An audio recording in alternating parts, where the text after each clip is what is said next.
abonnez-vous à la chaîne et laissez un like.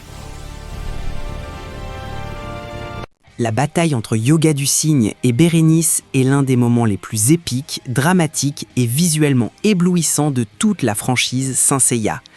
Si vous avez grandi en regardant Les Défenseurs d'Athéna, vous savez que les films des années 80 et 90 ont une énergie unique.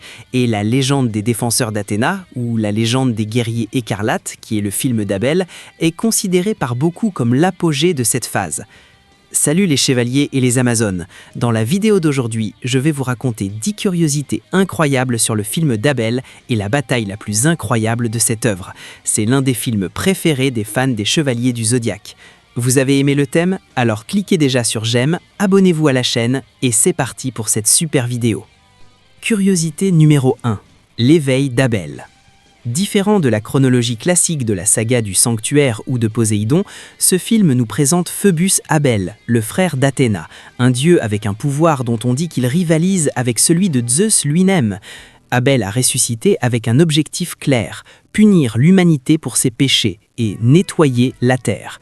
Pour cela, il n'est pas venu seul, il a amené avec lui les chevaliers de la couronne solaire et, de manière encore plus choquante, il a ressuscité 5 chevaliers d'or qui étaient morts lors de la bataille des 12 maisons. Saga des Gémeaux, Camus du Verseau, Shura du Capricorne, Masque de mort du Cancer et Aphrodite des Poissons. Quand Saori, Athéna, réalise qu'elle ne peut pas vaincre Abel dans un affrontement direct de divinités, elle feint de s'allier à lui pour tenter une stratégie interne. Mais Abel lit ses intentions et tue Athéna, envoyant son âme vers la pente du monde des morts. C'est là que les choses se corsent. Les chevaliers de bronze, menés par Seiya, partent à la rescousse. Mais en chemin, ils rencontrent la résistance des chevaliers de la couronne solaire et des anciens chevaliers d'or.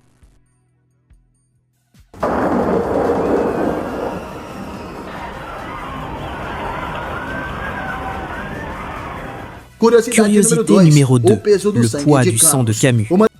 L'une des batailles les plus intenses de ce film est certainement la bataille de Yoga contre Bérénice. Elle commence avec Yoga portant son armure de bronze version 2. Pour ceux qui ne s'en souviennent pas, ces armures ont été restaurées après la bataille des 12 maisons par le sang des chevaliers d'or survivants. L'armure de Yoga brille du sacrifice et du cosmos de Milo du Scorpion, le rendant bien plus résistante que la version originale. Mais l'ambiance s'alourdit quand Bérénice ouvre la bouche.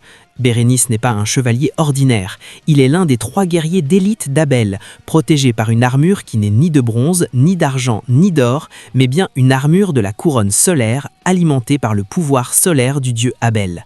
Avec un sourire sadique, Bérénice révèle à Yoga que c'est lui qui a exécuté Camus du Verseau.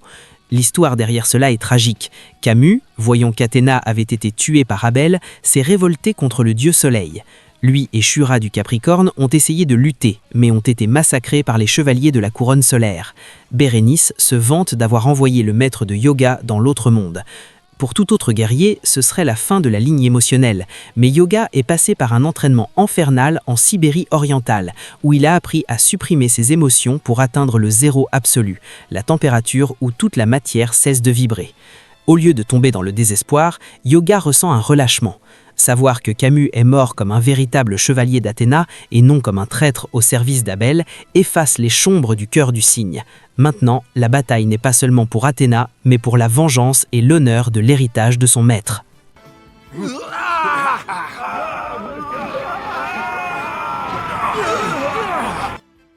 Curiosité numéro 3, le conflit des pouvoirs, glace contre soleil. Dans la bataille contre Bérénice, Yoga ne perd pas de temps et passe à l'offensive avec sa technique classique, la poussière de diamant.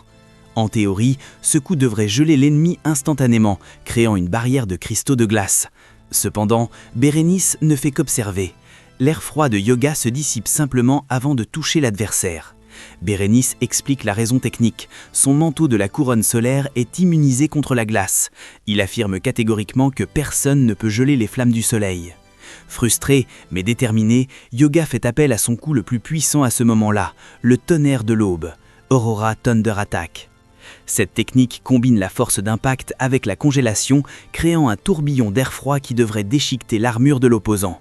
Mais pour l'horreur de Yoga, le coup est neutralisé avant même de compléter sa trajectoire. C'est ici que Bérénice révèle sa véritable nature et sa technique. Curiosité numéro 4, la technique de Bérénice, les cheveux d'or de la mort. C'est dans le film d'Abel que nous voyons l'une des techniques les plus visuelles et effrayantes de Senseiya. Bérénice n'utilise pas de coups de poing ou de pied conventionnels. Il manipule des fils de cheveux dorés faits d'un matériau qui semble être un alliage métallique cosmique imprégné d'énergie cosmique solaire. Ces fils enveloppent Yoga comme s'ils étaient une toile d'araignée métallique. Les cheveux d'or de la mort fonctionnent comme des fils tranchants et de restriction. Plus la victime se débat, plus les fils se resserrent, pénétrant l'armure et la chair. Bérénice révèle que c'est exactement comme ça qu'il a vaincu Camus, en immobilisant le chevalier du Verseau et en drainant sa vie. Il offre à Yoga une issue humiliante, s'agenouiller devant Abel et jurer fidélité. La réponse de Yoga est ce qui définit le caractère des chevaliers de bronze. Ils refusent de se courber devant un dieu qu'ils considèrent comme un tyran. Même avec les fils serrant son cou et ses membres, Yoga maintient son intégrité. Il sait que Abel n'est pas un dieu d'amour, mais un dieu de destruction qui veut voler la vie d'Athéna et dévaster la terre.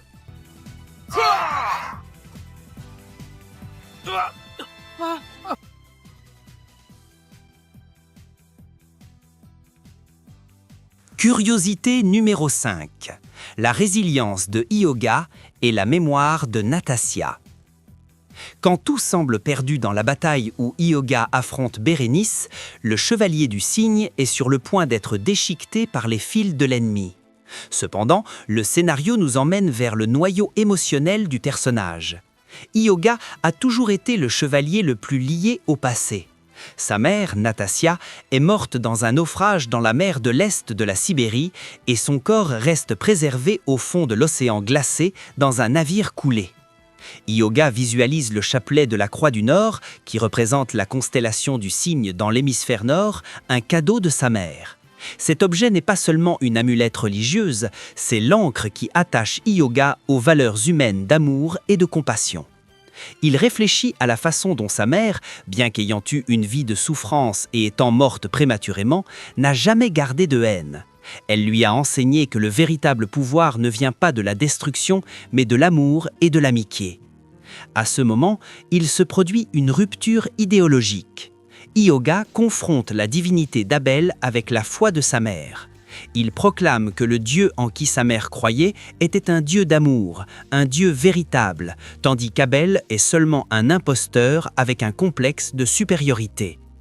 Cet éveil de conscience fait que le cosmos de Hyôga change de nature.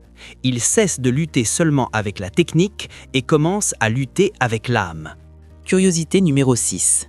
La victoire du zéro absolu. La fin de la bataille entre Hyôga et Bérénice est à couper le souffle. Hyôga se lève, ignorant la douleur des blessures causées par les fils de cheveux dorés. Bérénice, réalisant que le contrôle lui échappe, tente une attaque finale désespérée, lançant ses cheveux dorés avec une force totale pour décapiter le cygne. Cependant, Hyôga atteint un état de concentration absolue. Il élève son cosmos à la limite maximale, surpassant l'énergie solaire qui protégeait Bérénice. Avec un mouvement rapide et précis, suggérant qu'il a finalement atteint le zéro absolu en cet instant de furie et de dévotion, Hyôga lance une rafale d'air froid si intense que les fils de Bérénice deviennent cassants comme du verre. Le froid n'atteint pas seulement les fils, il enveloppe le corps de Bérénice et son armure de la couronne solaire. En un clin d'œil, l'arrogant guerrier d'Abel est transformé en une statue de glace et se brise. Le contraste est poétique, l'homme qui se disait protégé par les flammes du soleil est détruit par le froid le plus profond de l'âme humaine. Avec un dernier effort de cosmos, Hyôga fait en sorte que le corps de Bérénice éclate en milliers de fragments de glace, vengeant enfin son maître Camus et ouvrant la voie pour l'affrontement final contre Abel.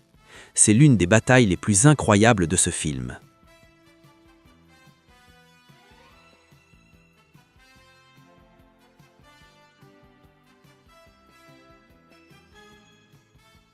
Curiosité numéro 7. La constellation de la chevelure de Bérénice. Dans la mythologie réelle et l'astronomie, la chevelure de Bérénice est une vraie constellation. La légende dit que la reine Bérénice II d'Égypte a coupé ses cheveux comme une offrande à la déesse Aphrodite pour que son mari revienne vivant de la guerre. Dans les Chevaliers du Zodiaque, cette référence est utilisée pour créer le style de combat unique de Bérénice. Curiosité numéro 8. Les Chevaliers de la Couronne solaire. Ils sont 3. Bérénice de la chevelure de Bérénice, Atlas de la carène et Jao du lynx. Ce sont des êtres mythologiques qui ne répondent pas au sanctuaire d'Athéna, mais directement à Abel. Leurs armures sont considérées comme supérieures même aux armures d'or en raison de la bénédiction divine du soleil. Curiosité numéro 9. La signification de la Croix du Nord. Dans la série, la Croix du Nord est utilisée comme synonyme pour la constellation du Cygne. Pour Hyōga, le chapelet en forme de croix représente son héritage russe, sa mère était russe, et son père japonais, l'homme d'affaires Mitsumasa Kido, bien que Hyōga ne le découvre que plus tard dans l'histoire principale du manga. Curiosité numéro 10. L'évolution des armures de bronze.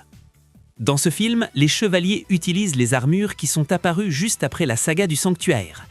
Elles ont la capacité de briller comme de l'or dans la saga Poséidon, quand le chevalier élève son cosmos au 7e sens, ce qui peut expliquer comment Hyōga a réussi à résister aux attaques d'un guerrier de niveau divin. Ces armures sont les mêmes qui ont été baignées dans le sang des chevaliers d'or, après la bataille des 12 maisons. Mes amis, cette vidéo est un rappel de pourquoi Hyōga du Cygne est l'un des personnages les plus complexes de l'œuvre de Masami Kurumada. Il équilibre la froideur extérieure de la glace avec une chaleur intérieure émotionnelle, qui, lorsqu'elle est éveillée, est capable de geler même les dieux. Vous avez aimé cette analyse épique de la bataille entre Hyōga et Bérénice? Qu'avez-vous pensé de l'attitude de Hyōga en découvrant la mort de son maître? Commentez vos opinions ci-dessous pour que je le sache. Et bien sûr, merci d'avoir regardé cette vidéo jusqu'à la fin et à la prochaine. Brûlez votre cosmos jusqu'à l'infini.